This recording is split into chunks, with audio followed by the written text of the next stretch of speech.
Good morning to all students. आइए बच्चों, क्षितिज भाग 1 क्लास 9th का काव्य खंड, जो कि जिसका फर्स्ट चैप्टर कबीर है। तो आइए बच्चों, कबीर दास की जीवनी देखते हैं। कबीर की जन्म और मृत्यु के बारे में अनेक किंवदंतियाँ प्रचलित हैं। किंवदंतियाँ, कहावतें। कहा जाता है कि सन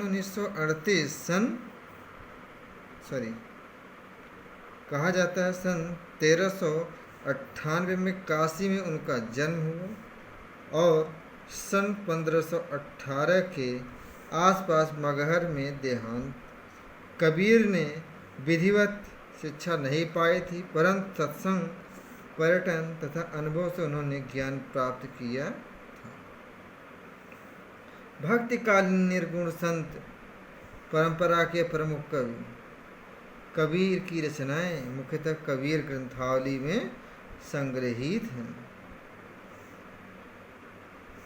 एकत्रित की गई हैं। किंतु कबीर पंथ में उनकी रचनाओं का संग्रह बीजक ही प्रामाणिक माना जाता है। कुछ रचनाएं गुरु ग्रंथ साहब में भी संकलित हैं।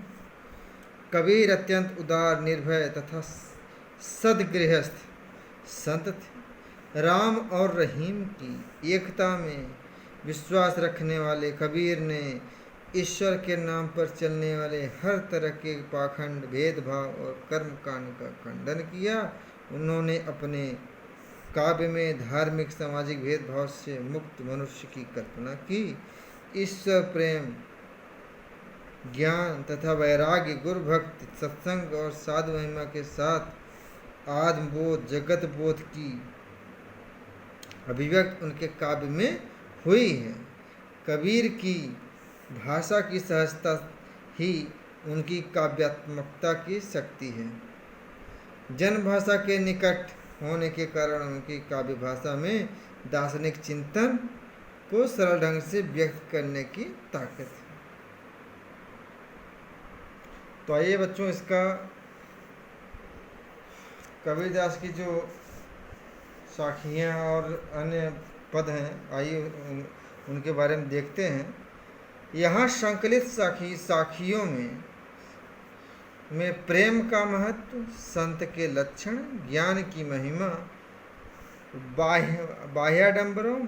बाह्य आडंबरों का विरोध आदि भावों का उल्लेख हुआ है। पहले शब्द पद में बाह्य आडंबरों का विरोध दिखाया गया है एवं अपने भीतर ही ईश्वर की व्याप्ति का संकेत है। तो दूसरे शब्द में ज्ञान की आदि के रूपक के सहारे ज्ञान के महत्व का वर्णन है।